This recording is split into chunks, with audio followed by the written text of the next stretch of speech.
Hello and welcome to your own YouTube channel. And today we are going to discuss about a very popular topic, a very important topic, a very useful one, and that is Incoterms. As you can see on the screen, my name is Kumar Vins and I'm a supply chain professional and I love supply chain. Here I have given my WhatsApp number, so you can send your queries, your suggestion on this number. My only request is I don't respond to anonymous messages. So please don't forget to mention your name, the place you belong to, your profession, etc., and the purpose of asking the question. It could be for your profession, it could be for your academic interest, uh, or maybe someone just wants to know out of curiosity, right? I may not respond to your calls, but will certainly respond to your WhatsApp messages. You can also share your feedback or suggestion in the comment section of the channel. If you are involved in international trade, you should be probably familiar with the Incoterms. So, Incoterms are nothing but a set of standardized trade terms which were published by the ICC, that is International Chamber of Commerce, that is in Paris, France. And these Incoterms define the responsibilities and obligations of buyers and sellers in international transactions. So whether you are new to Incoterms or you have been using them for years, it's very important to stay up to date with the latest version. Why I am saying so? Because the latest version is Incoterms 2020 and some changes have been made from the last version and the previous version, Incoterms 2010. And if you are not familiar with those changes, probably it might impact your business. So in this video, we will provide an overview of Incoterms and we'll briefly cover the key changes in Incoterms 2020 and the key feature of different Incoterms, right?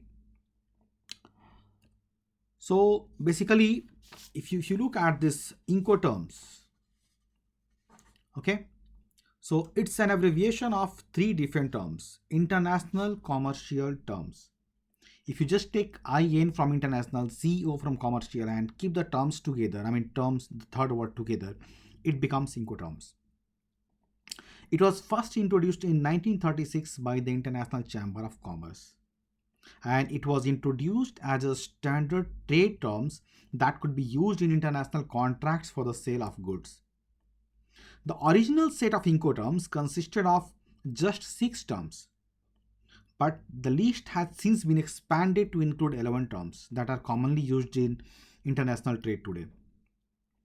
And before the Incoterms were created, international trade transactions were often complicated by different legal systems. There were different customs regulations, there were different commercial practices in different countries. And these all were leading to misunderstandings and disputes between buyers and sellers, and it was resulting in increased cost and delay in delivery of goods, right? So over the years, the Incoterms have been revised several times. The latest version of the Incoterms, as I said earlier, it's Incoterms 2020. It was released in September 2019 and it became effective from January 1st, 2020. Today, these Incoterms are widely recognized and used by businesses and governments around the world as a standard for international trade transactions. They provide a common language, they provide a common understanding between buyers and sellers, so it helps them to reduce the risk of misunderstandings and avoid any kind of dispute and enable them to run a very smooth and efficient business, right? So the very purpose of Incoterms is to provide a standardized set of definitions and rules for the interpretation of key terms used in international contracts. So what could be those terms? Like delivery of goods. So who will take the responsibility of delivery of goods? Who will bear the cost of transportation? Who will bear the cost of insurance? Who will be responsible for different kind of cost involved? Who will be bearing a different kind of costs involved at different points during the shipment, right? So if we are familiar with these Incoterms and if we are in a position to interpret them clearly and properly, we can avoid misunderstanding and dispute with our customers or with our buyers and sellers, whosoever it may be, right? So basically, both buyers and sellers are happy if we know these Incoterms properly and if we use them properly, right? So let's see what all different types of Incoterms are there. So the first is EXW, that we call as X works. The second one is FCA, free carrier. So X works and free carrier. The third one is FAS, free alongside ship. FOB, free on board. CFR, that is called as cost and freight. So if you add insurance part also in CFR, it becomes CIF, right? Then comes CPT, carriage paid to. Then it's CIP, carriage and insurance paid to. Then DAP, delivered at place. DPU, delivered at place unloaded. And DDP, delivered duty paid. So now you'll see what all these different Incoterms mean. I mean, what is the significance of these Incoterms? What do they actually mean to buyers and sellers, right? So let's start with EXW, Xworks, right? Sorry, I'll jump to EXW. So Xworks kind of Incoterm can be used for any mode of transport, including sea, air, road, and rail. I mean, it's not confined to only sea or only road and rail. I mean, you can use it for any kind of transportation. And here, who will make the goods available? So seller makes the good available at their premises. Anyway, seller will make the goods available, but where? The question is where. So at their premises. I mean, they are not going to deliver at the customer's place or at the buyer's place, right? So they will make the goods available at their premises. And it's the responsibility of buyer to bear all the cost and the risk associated with transporting the goods. So buyer is responsible for transportation, right? Delivery. So the seller makes the goods available at their premises and the buyer is responsible for collecting the goods. We made it very clear in the beginning itself. Now the question is transportation. So who will bear the transportation cost and who will arrange the transportation? So the buyer is responsible for all cost and risk associated. When I say risk, it could be accident, it could be pilferage, it could be shortage, it could be any kind of damage, right? So everything, all the risk associated with transporting the goods from the seller's premises to the final destination is the responsibility of buyer. Now who will take care of export clearance? Let's see. Because this is the safest Incoterm for seller. I mean, if I am a seller, I'll make the goods available at my place and I'll ask the buyer, now whatever responsibility comes from here, it's all yours. So export clearance also is the buyer's responsibility. So the buyer is responsible for obtaining any export license or permits that is required for exporting the goods from the country of origin, right? How about the loading charges? Because when someone is making the goods available at their premises, it has to be loaded in the vehicle, right?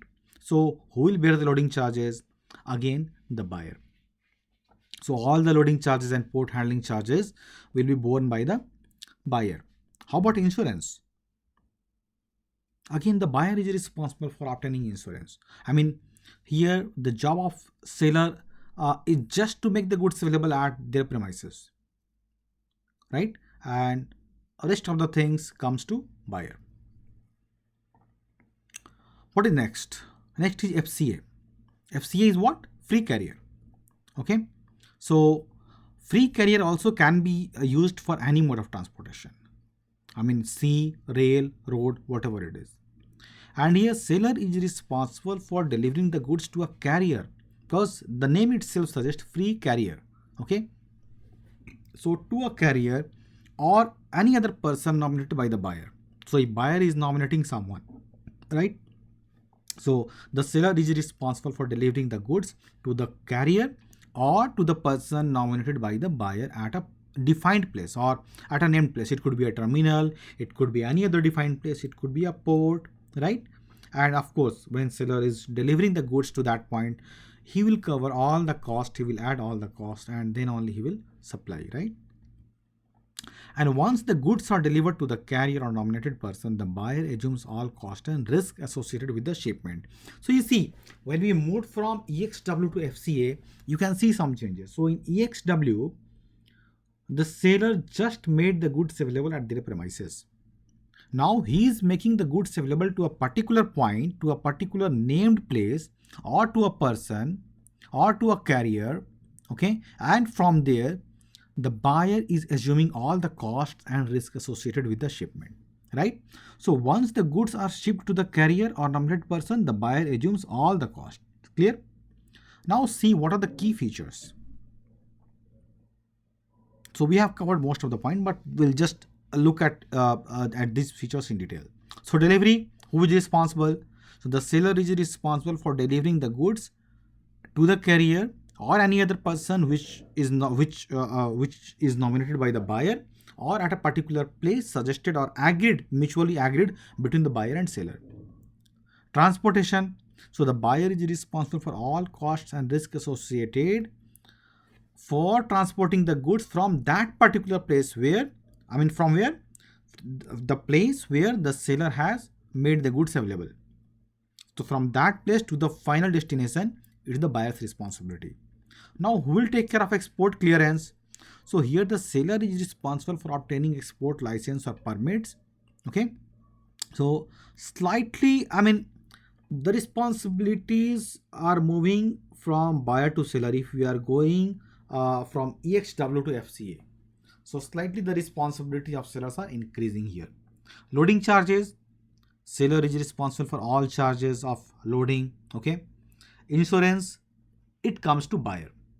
Okay, so it's the responsibility of seller to deliver the goods at a particular place which have been agreed between the buyer and seller, and from that particular place to the final destination, insurance policy has to be taken by the buyer or the cost has to be borne by the buyer, right?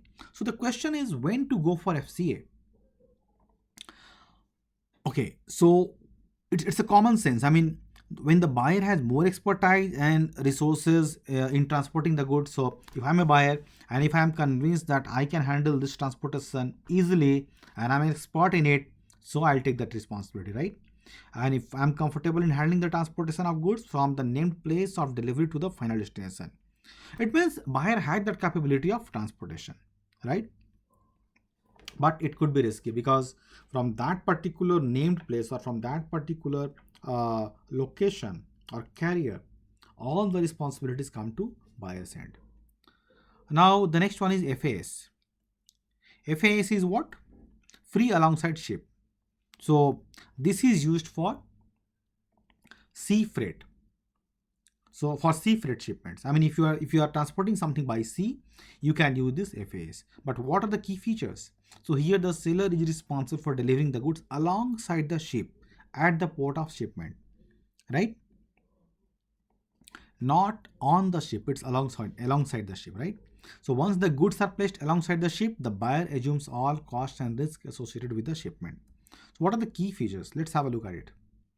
So here seller is responsible for delivering the goods alongside the ship as the name itself suggests, right? And seller is not responsible for loading the goods onto the ship.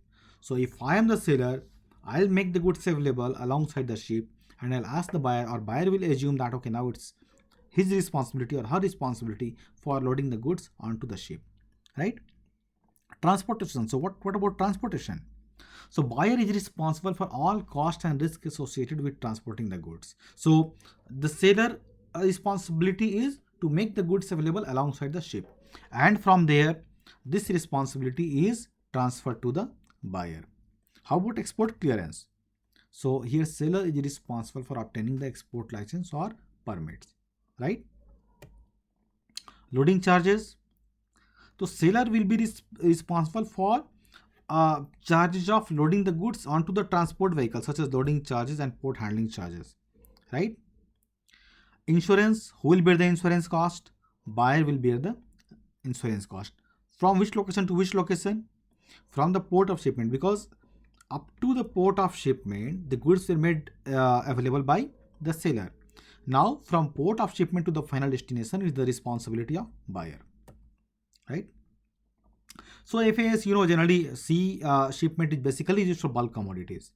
Okay, and when the buyers have the expertise and resources to handle the shipment, he or she can select for this FAS Incoterm. It could be a cost-effective option when buyers are have really having that capability of no transporting the goods from that port of shipment to the final destination. So if I'm a buyer, if I'm convinced that okay, I am capable enough to handle this shipment from the port of shipment to the final destination, I'll go for FAS. Now the next one is very very important. Just be careful, note on all the important points, or you can revisit this video again, because the next one is highly important. This is FOB. So FOB is basically free on board. Okay. So for FOB, the seller will be responsible for loading the goods onto the ship at the port of shipment. One was free alongside ship. So if I'm the seller, I'll make the goods available alongside the ship. But if it comes to FOB, it's the responsibility of seller to load the goods onto the ship at the port of shipment.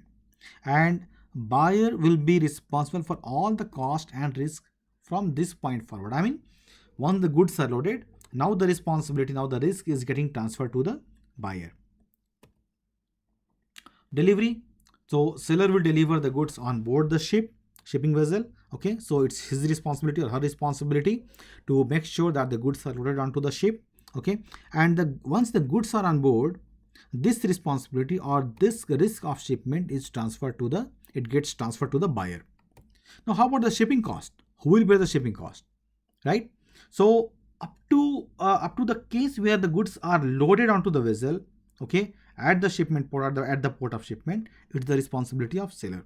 And any cost, once the goods are on board, once the goods are loaded onto the ship, from there all the cost and responsibility gets transferred to the buyer. So export fees, custom clearance, freight charges, everything is buyer's responsibility.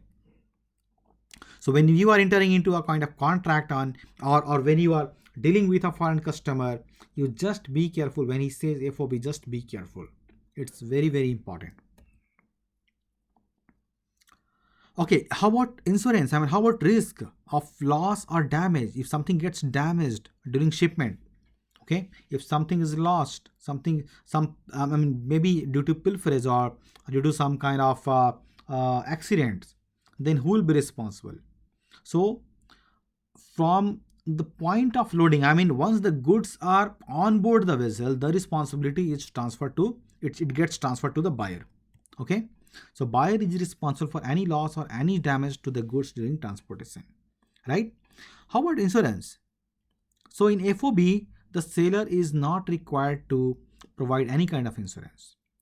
But if I am a buyer and if I am buying something very costly, or even if it's not very costly, isn't it my responsibility to get the insurance, to get the marine insurance, or to cover the goods with insurance policy?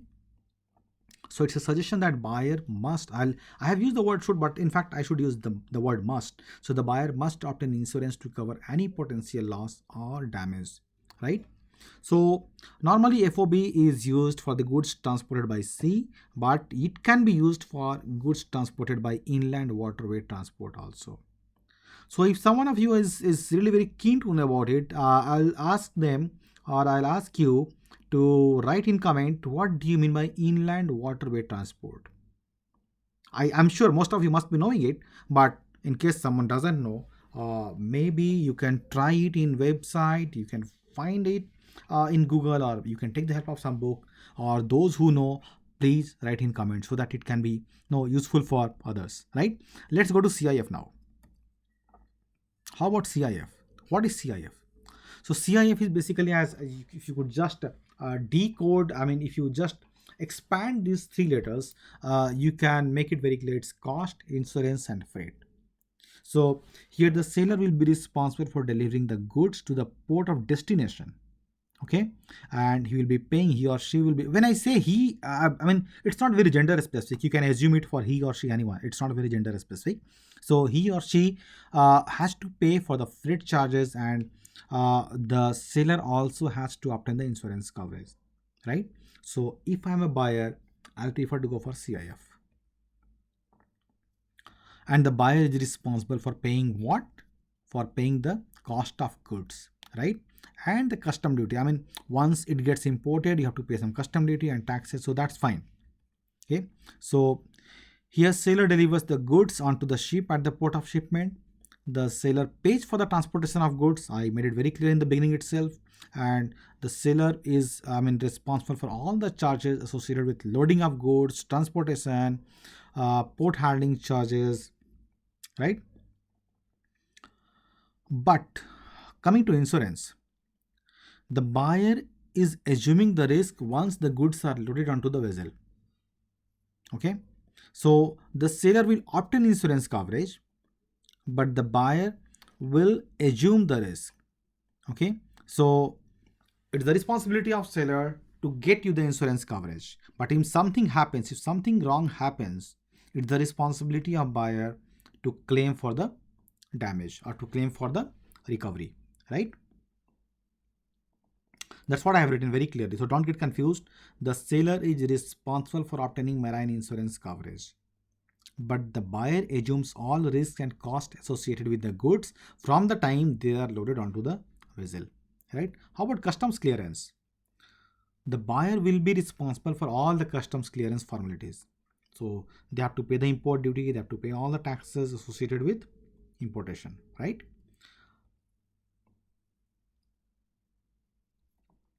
Now a few more points. How about the shipping cost? So the seller is responsible for all costs associated with loading the goods onto the vessel at the port of shipment, plus costs incurred after the goods are on board. But buyer has to pay the export fee and custom clearance fee, right? Insurance claim. That's what I have written. I mean, the seller will get you the insurance policy, but in case something goes wrong, in case of loss, in case of any kind of damage, the buyer has to file the insurance claim, right? This is applicable only if you are transporting something by sea or inland waterway transport. Remember, in the case of first few Incoterms, I said that it can be used for any mode of transportation. But there are few Incoterms which can be used for a particular mode of transportation. So CIF can be used only for sea or inland waterway transport. There are few changes. There are few differences between CIF and FOB. It's very, very important, especially for those who are writing some kind of exam. They might expect this question. But otherwise, also, if you are in a profession of import export business, it's very, very important for you to know this, right? I'll not speak much about it. You can go through it. Okay, I have just written over here whatever we discussed. I have just summarized it under 4 different headings of delivery, insurance, shipping cost, and risk of loss, right? But one thing which I promised you in the beginning itself, that I'll be covering the key changes which have been made in Incoterms 2020. You can just make a note of it. I have not given any slide on that. I have not written it anywhere, but I'm just giving you orally, okay, and you can just make a note of it. So few notable changes I will say which have been made in Incoterms 2020. The first one is renaming DAT. So DAT was nothing but delivered at terminal. Okay, so now DAT has become DPU, that is delivered at place, unloaded. Okay, right. So it's not just terminal, but any other place also can be covered in this Incoterm. So DAT has been renamed as DPU. Okay. One more clarification has been given that in FCA, that is free carrier, and DAP, that is delivered at place. Note down carefully, in FCA and DAP, now the parties are allowed to agree on an electronic transport document. Earlier, it was mandatory for them to submit physical bill of lading. Okay, so now it can be electronic document also, not necessarily physical one. Okay, and the third important point is in CIF and CIP. So CIF I made very clear, right? Cost, insurance, and freight. I'm not going to cover all the Incoterms because those are not normally used, like CIP and few more. The important ones I have already covered. If you really want, I can cover rest of them also in my next video. But those are very simple to understand, not very frequently used. So I suggest you can refer to any other book, because with this kind of basic knowledge, it's very easy for you to understand what are covered in rest of the Incoterms. Okay, so CIP is nothing but carriage and insurance paid to. So in Incoterms 2020, obligations of buyer and seller has been made very clear. Obligations for what? So regarding the insurance coverage for the goods during transportation. So who will bear insurance, up to what extent, it has been made very clear in CIF and CIP. Okay. One more change, let me recall, it was about security related requirements in all Incoterms. So uh, some updation has been done in security related requirements in all Incoterms. Okay. So, I mean, because now if you look at the international security initiatives which have been taken at many places, so I mean, looking at the current changes in international security system, some updation has been made. It's not very important point. You can just ignore it, right? So it's very important for all the businessmen, all the professionals, all the students involved in international trade. Of course, students are not involved in international trade, but of course, when you are studying, it's very important for you as well to understand these Incoterms. You should be familiar with these Incoterms, with the latest version of Incoterms, right? And you must ensure that you use them correctly, use the correct terms, okay? Understand it properly, understand the rights and responsibilities defined in each Incoterm, right? So I'll just stop here. Uh, uh, Big thank you to all of you for attending the session. Okay, I just wish you all the best. Keep learning, keep shining, and keep growing. Right? Thank you and Jai Hind.